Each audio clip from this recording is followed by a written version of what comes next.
ये दावा है 7 लाख वोट लेने का, जिसको हमारे 7,000 वॉलेंटियर लड़ रहे हैं पूरे लोकसभा में, और जिनको मिशन 101 हमने दिया हुआ है, एक आदमी 101 वोट डलवाने का काम करेगा।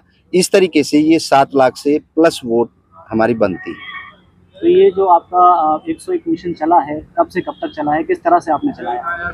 1 साल का पीरियड हो गया। पहले हमने 200 लोगों को अपने मिशन में जोड़ा और हर व्यक्ति की ड्यूटी लगाई कि वो 35 लोगों की एक हमारी मीटिंग कराए, जो गुप्त रूप से मीटिंग कराए। किसी की भी पहचान हम ओपन नहीं करेंगे, और वो राजनीतिक पार्टियों में रह कर के ही उन्हीं नेताओं के साथ घूमेंगे फिरेंगे, उनके स्टेजों पे रहेंगे, और जब वोट डालने का टाइम आएगा तो वो वोट हमारे उसमें डालेंगे। स्वामी जी, क्या आपने ये डस्टबिन का चिन्ह लिया है, क्यों ऐसा क्या हुआ जो डस्टबिन का चिन्ह लिया? कूड़ादान इसलिए होता है कि उसमें सारी गंदगी समा जाती है। चाहे अच्छा सामान भी अगर खराब हो जाता है तो उसको भी डस्टबिन में आदमी डालता है, और गलत को भी डालता है। तो डस्टबिन एक ऐसा है, वो सब कुछ संभालेगा, सारे भ्रष्टाचार का खात्मा कर देगा। इसलिए हमने डीसी साहब से स्पेशल रिक्वेस्ट करी थी कि हमें डस्टबिन का चुनाव चिन्ह दिया जाए। स्वामी जी, बात करें 7 लाख वोटर्स की, तो क्या कितना बड़ा बदलाव कर सकते हैं अगर ये वाकई 7 लाख वोट आपको मिल जाते हैं, एक स्वामी को मिल जाते हैं या संत समाज को मिलते हैं? ये भ्रष्टाचार के खिलाफ जो लोगों के अंदर एक गुस्सा है, ये वो वोट आएंगे आपके पास 7 लाख, क्योंकि जो हमारे 7,000 वॉलेंटियर हैं वो कहीं ना कहीं त्रस्त हैं। चाहे कोई नेता से त्रस्त है, अपनी पार्टी में ही अपमान हो रहा है उससे त्रस्त है, जो नेता जुड़े हैं, जो बिजनेस कर रहे हैं, व्यापारी जुड़े हैं, वो इसलिए जुड़े हैं कि उनको व्यापार करने की आज़ादी नहीं मिल रही।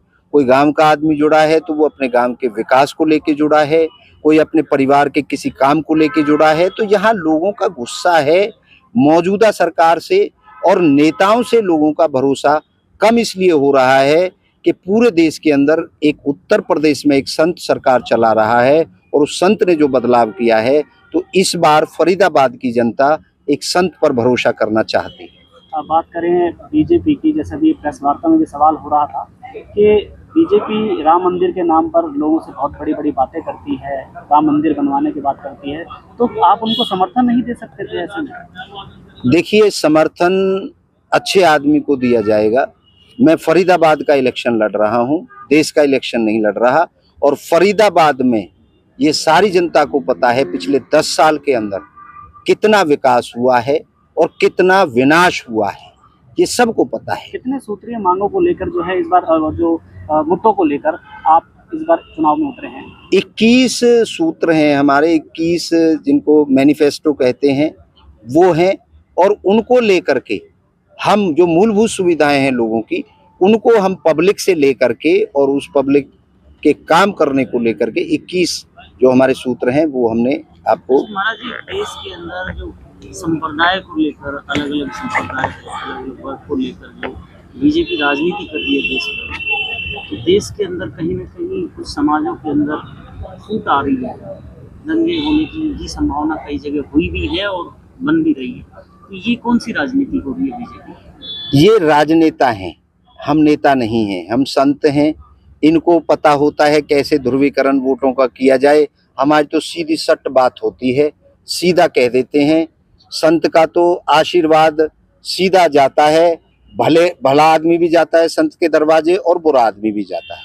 तो हम तो आशीर्वाद देना जानते हैं और समस्याओं का निवारण करना जानते हैं। राजनेता क्या करते हैं, कितना झूठ बोलते हैं।